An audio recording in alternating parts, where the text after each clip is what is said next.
Welcome. In this video explain One Piece episode 1 to 5. Like aim 100 for One Piece. Episode 1.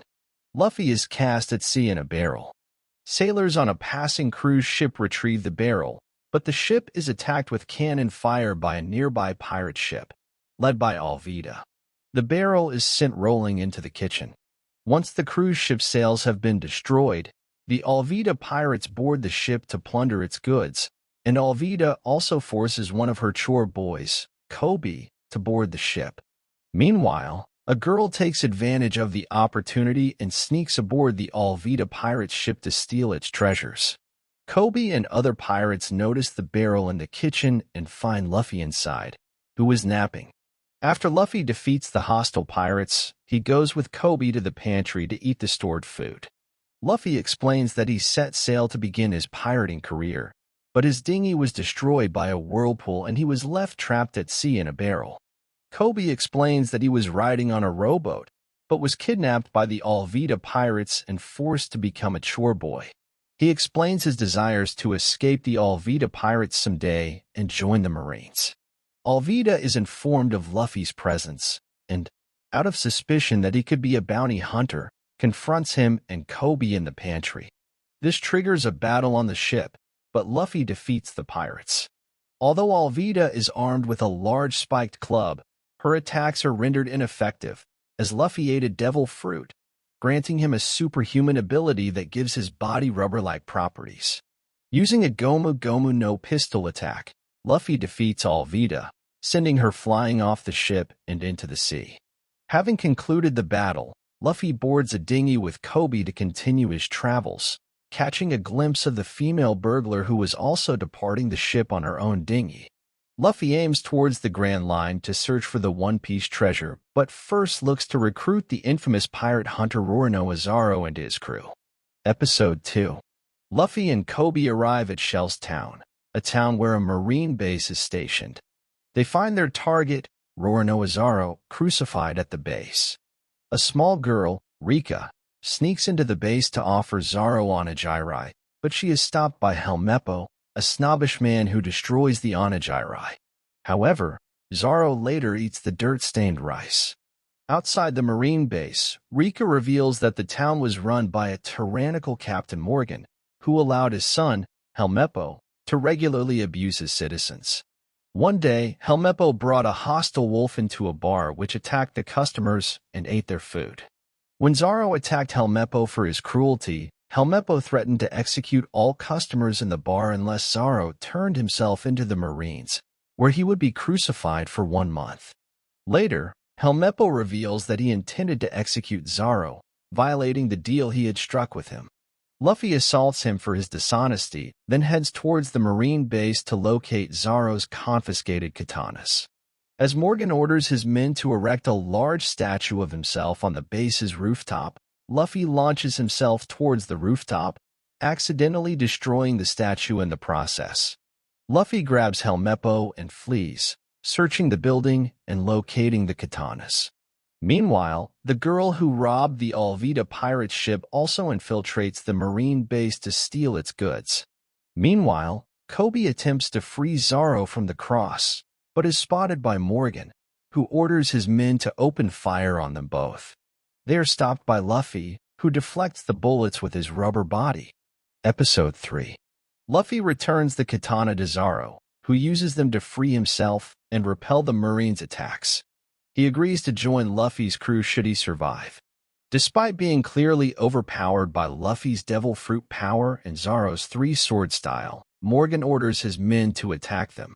Morgan himself joins the battle, with his right hand being replaced by an axe blade. Despite Luffy overpowering Morgan, Helmeppo holds Kobe hostage, threatening to shoot him. Meanwhile, as Luffy is distracted, Morgan attempts to attack him from behind. Luffy punches Helmeppo in the face and Zoro cuts Morgan down, preventing him from harming Luffy.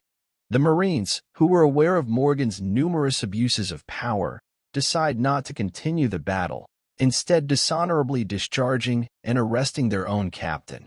Luffy, Zoro, and Kobe go to a restaurant to celebrate their victory. Kobe explains how the world is divided. The world is divided into west and east by a continent called the Red Line, and the Grand Line is a linear sea perpendicular to the Red Line. Legendary pirate Gold Roger claimed he had hidden his treasure at the very end of the Grand Line. Ripper, the Marine who had succeeded Morgan as the new base commander, confronts Luffy.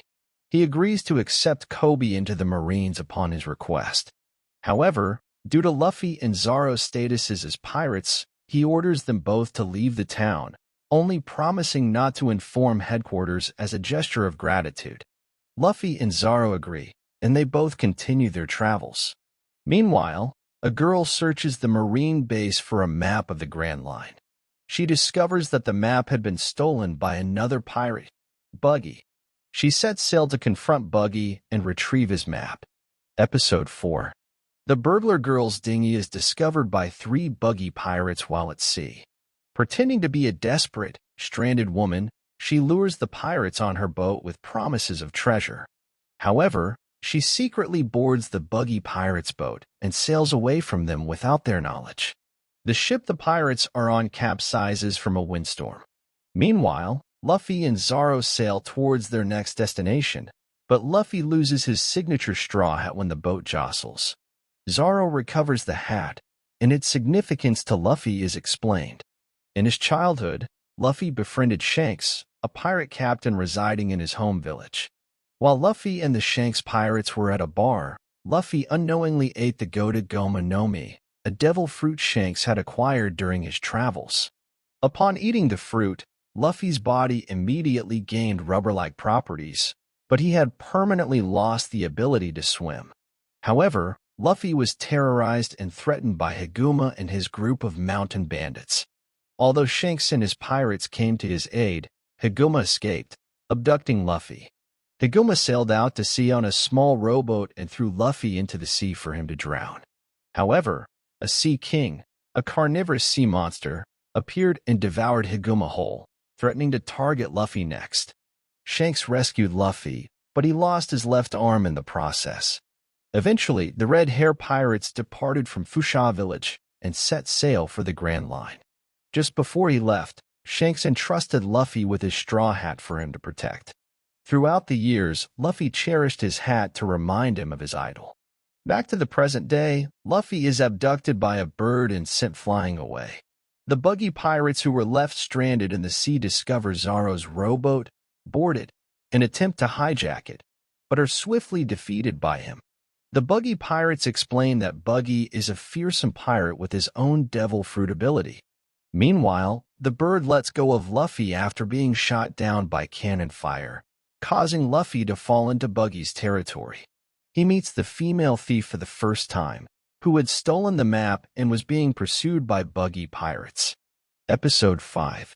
The girl introduces herself as Nami, a thief targeting and stealing from pirates. After collaborating with Luffy to escape from the Buggy pirates, they find refuge at a restaurant, where Nami reveals her goal of collecting 100 million berries for an unknown cause. She then goes on and reveals her navigation skills. Nami betrays Luffy, tying him up and handing him over to the Buggy pirates as a gesture of goodwill. Buggy accepts, locks Luffy into a cage, and prepares a Buggy Ball, a powerful, explosive cannonball. Buggy's pirates fire the cannon into the distance, destroying an entire row of houses. Zoro, who has just arrived at the town, notices the explosion. Buggy then orders Nami to fire a Buggy Ball at Luffy, but she refuses to do so. Another pirate lights the cannon's fuse for her, but Nami extinguishes the fuse with her bare hands, burning herself. Buggy orders his pirates to attack her. Zoro arrives at her aid and attacks Buggy, cutting off his hand and leg. However, Buggy's dismembered hand stabs Zoro from behind, then reattaches itself to Buggy's arm. He reveals that he ate the Bara Bara Nomi, allowing him to split himself into pieces, control them, and reattach them. Despite this, Zoro runs to the cannon, readjusts it to aim at the Buggy pirates, and allows Nami to reignite the fuse, firing the cannon. Thanks for watching. Subscribe for more.